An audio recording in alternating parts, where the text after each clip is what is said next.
अस्सलाम वालेकुम। आज की वीडियो में मैं आपको ये बताऊंगा कि गोल्स क्यों बनाने चाहिए, गोल्स को कैसे बनाया जाता है और हाँ, ऐसे गोल्स कैसे तख्लीक किए जा सकते हैं जिनको आप अचीव कर सकें और उनको अचीव करके आप अपने ज़िंदगी के मकासद को, अपने ज़िंदगी के टारगेट्स को हासिल कर सकें। लेकिन उससे पहले अगर आप चाहते हैं मेरे साथ कोई वन टू वन सेशन लेना चाहते हैं मेरे साथ या मुझसे सीखना चाहते हैं माइंड साइंसेस की कोई बात या गोल सेटिंग के बारे में कोई चीज़ मुझसे जानना चाहते हैं, तो आप मेरे साथ वन टू वन सेशन ले सकते हैं। उसका लिंक मैंने डिस्क्रिप्शन में दिया है, वहाँ से आप मुझसे जुड़ सकते हैं। 15 मिनट का फ्री सेशन होगा, इसमें आपसे थोड़ी मुलाकात होगी और आपको और मुझे, हम दोनों को जानने का मौका मिल जाएगा एक दूसरे को। तो चलिए वीडियो स्टार्ट करते हैं।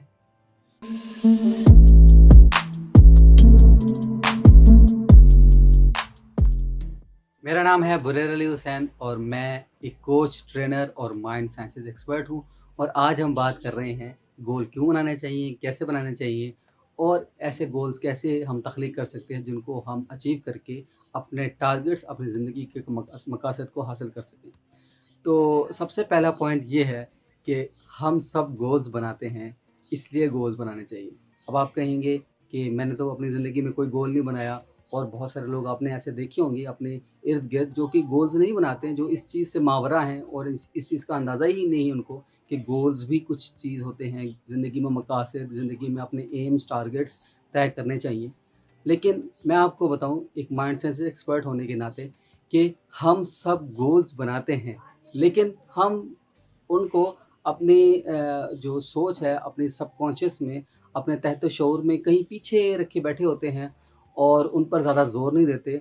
हाँ, हमारे दिल में हल्की-सी ख़्याल होती है, मैं उसको गोल तो नहीं कहूँगा कंप्लीट गोल, उसे हम डिज़ायर कह सकते हैं, उसे हम ख़्वाहिश कह सकते हैं, अफ़ेक्शन कह सकते हैं, एक छोटी-सी रमक कह सकते हैं, छोटी-सी ख़्वाहिश होती है हमारे ज़हन में, जो कि हम चाहते हैं उसको अचीव करना, लेकिन हम कोशिश नहीं कर रहे होते, या हमें क्लियर नहीं होता, हमें मुबहम होता है, हम मुबहम होते हैं उस बारे में, हमें वेग ख़यालात होते हैं हमारे ज़हन में उस गोल्स को लेकर, उ उ उस ख़्याल को लेकर, उस ख़्वाहिश को लेकर, इस वजह से हम उसको कंप्लीट नहीं कर पाते।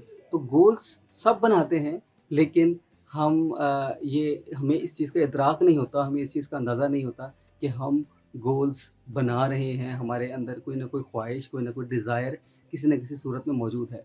तो इसलिए गोल्स बनाने चाहिए क्योंकि हम सब गोल्स बनाते हैं। ये था पहला पॉइंट। गोल्स इसलिए भी बनाने चाहिए क्योंकि गोल्स हमारी ज़िंदगी में कुतुब-नुमा की हैसियत रखते हैं। पुराने वक़्तों में जब इंसान अपनी सिमत खो देता था, उसे नहीं पता चलता था कि उसने किस सिमत जाना है, कौन-सी डायरेक्शन चूज़ करनी है, चाहे वो समंदर में हो या सहरा में हो, तो वो कुतुब-नुमा का सहारा लेकर अपनी सिमत को दुरुस्त कर लेता था।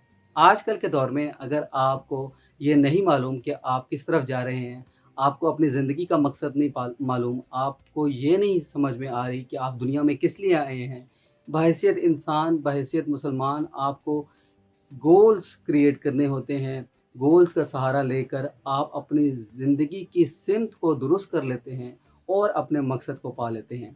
तो बहुत ज़रूरी है गोल्स क्रिएट करना, क्योंकि इससे इंसान को डायरेक्शन मिलती है। बिल्कुल इसी तरह जैसे कुतुब-नुमा से इंसान को रास्ता मिलता है, सहारा मिलता है कि वो अपनी मंज़िल को पा सके। थॉट्स बिकम थिंग्स का जो कॉन्सेप्ट है, वो मैं अपनी वीडियोज़ के ज़रिए आपको बताता रहता हूँ, आपको समझाने की कोशिश करता रहता हूँ। यानी कि आपके बिहेवियर, आपके ख़यालात, आपकी सोच, आपके एक्शंस हर वक़्त किसी न किसी सूरत में, किसी न किसी सिचुएशन में या किसी न किसी फ़िज़िकल शेप में कन्वर्ट हो रहे होते हैं।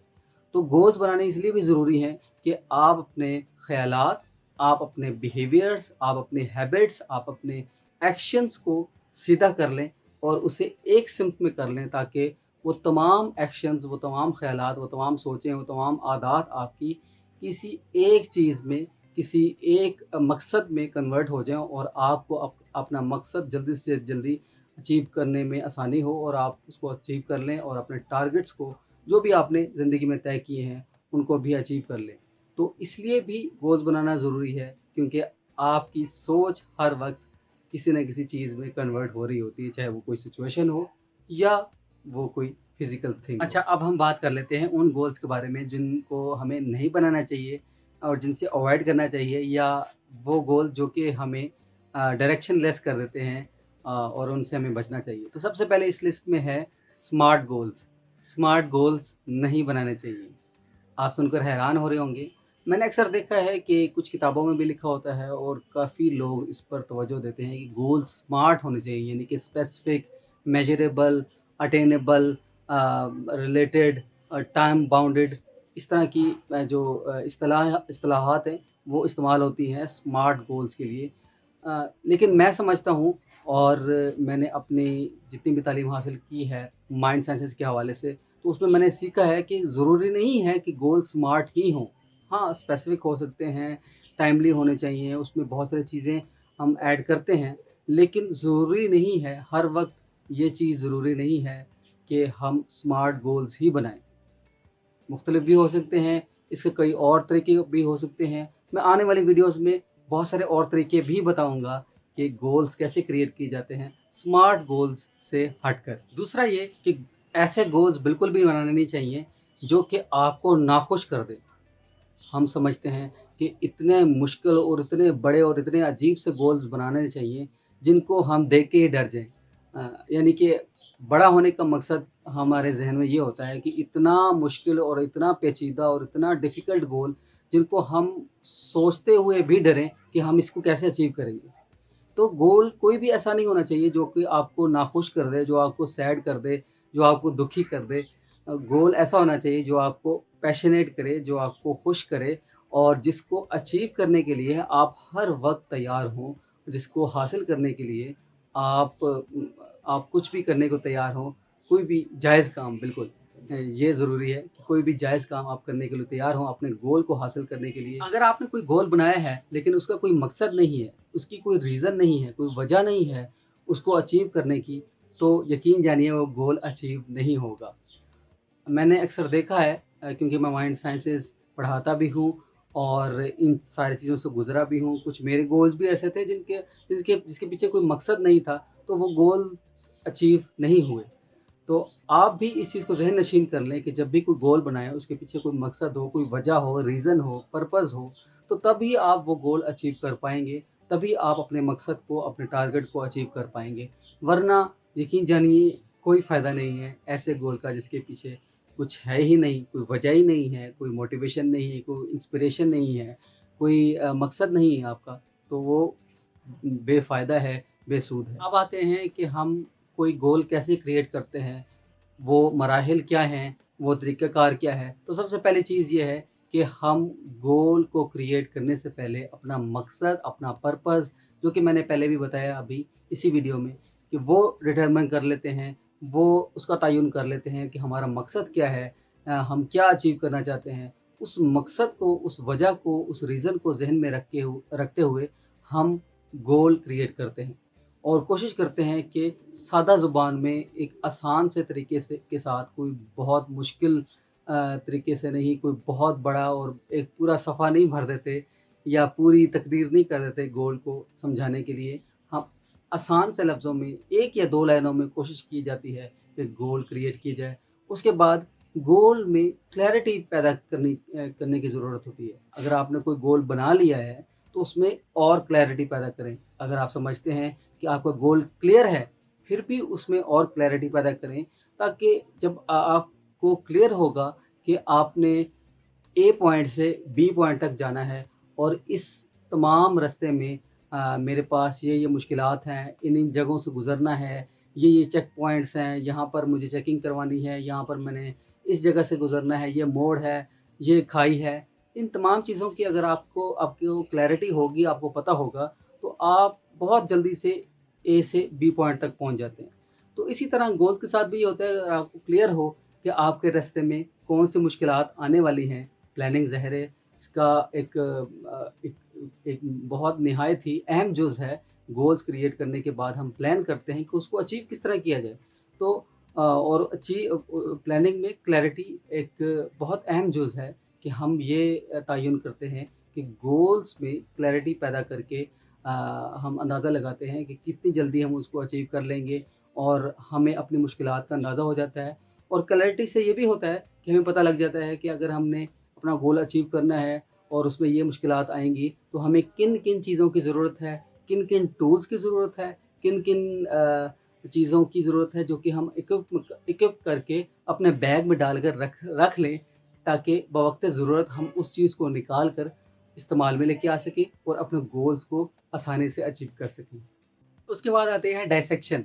जी हाँ, हम अपने गोल्स को डायसेक्ट करते हैं, छोटे-छोटे पार्ट्स में उसको कन्वर्ट करते हैं और उसको और अचीवेबल बनाते हैं और इसके बाद फिर एक क्लैरिटी का, एक प्रॉब्लम फाइंडिंग का कि कहाँ-कहाँ हमें प्रॉब्लम्स आ रही हैं, कैसे-कैसे उसको सॉल्व करना है, किस-किस तरह उसको उन प्रॉब्लम्स से, उन मसाइल से नबर्द आज़मा होना है। तो वो तमाम चीज़ें हम पहले से डिसाइड कर लेते हैं और फिर एक लाएअमल तैयार किया जाता है। और उसके बाद जो हमारा चौथा स्टेप है वो ये है कि हम गोल्स को क्रिएट कर चुके हैं, उसकी प्रॉब्लम्स को आइडेंटिफ़ाई कर चुके हैं, उसे बिट्स एंड पीसेस में कन्वर्ट कर चुके हैं।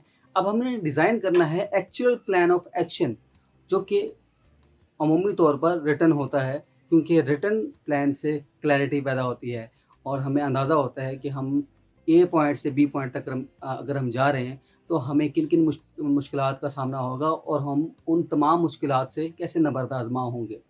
तो लिखने से बहुत फ़ायदा होता है। मेरी जर्नलिंग की वीडियोज़ इस चैनल पे मौजूद हैं, जिसमें मैंने बताया है कि आप गोल्स को लिख कर कैसे अचीव कर सकते हैं। उसके बाद होता है कि हम उस अपने गोल को, यानी कि स्टार्ट में हमने गोल क्रिएट किया, उसको क्लियर किया, उसको बिट्स एंड पीसेस में कन्वर्ट किया, प्लान ऑफ एक्शन बनाया, उसको लिखा और इन तमाम चीज़ों को करने के बाद अब आता है एग्ज़ीक्यूशन का मरहला। ज़ाहिर है जब तक हम एक्शन नहीं करेंगे, लिखते रहेंगे, सोचते रहेंगे, बनाते रहेंगे, उसका कोई फ़ायदा नहीं है।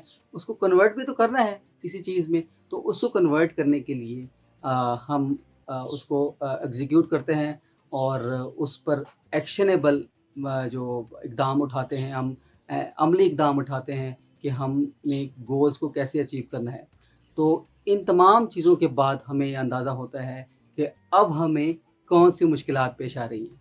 और इसके बाद जो आखिरी स्टेप है, जो कि बड़ा अहम स्टेप है, क्योंकि सारे स्टेप्स के बाद जो आखिरी स्टेप होता है, वो होता है फीडबैक का। फीडबैक में हम ये डिटरमिन कर रहे होते हैं कि जो गोल हमने बनाए थे, उसको और जो चीज़ें हमने लिखी थी, जो-जो चीज़ें, जो-जो प्रॉब्लम्स हमने आइडेंटिफ़ाई की थी, क्या वही प्रॉब्लम्स आ रही हैं या कोई और भी क्रिएट हो रही हैं? क्या प्रॉब्लम्स आसान हो रही हैं या मुश्किल आ रही हैं?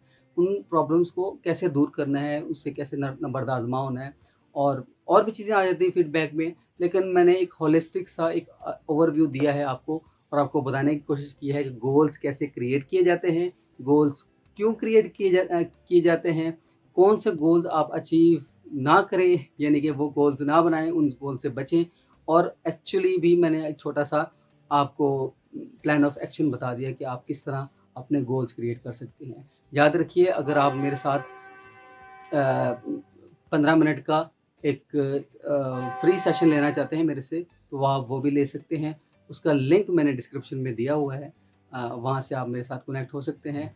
तो ये थी आज की video about goals, goals creation, goal setting और मुझे अपना फीडबैक ज़रूर दीजिएगा और मुझे बताइएगा कि मैं अपनी वीडियोज़ को कैसे इम्प्रूव कर सकता हूँ, कौन-कौन से टॉपिक्स हैं जो मैं आपसे डिस्कस कर सकता हूँ और अगली किसी अच्छी वीडियो तक के लिए मुझे इजाज़त दीजिए। अल्लाह हाफ़िज़।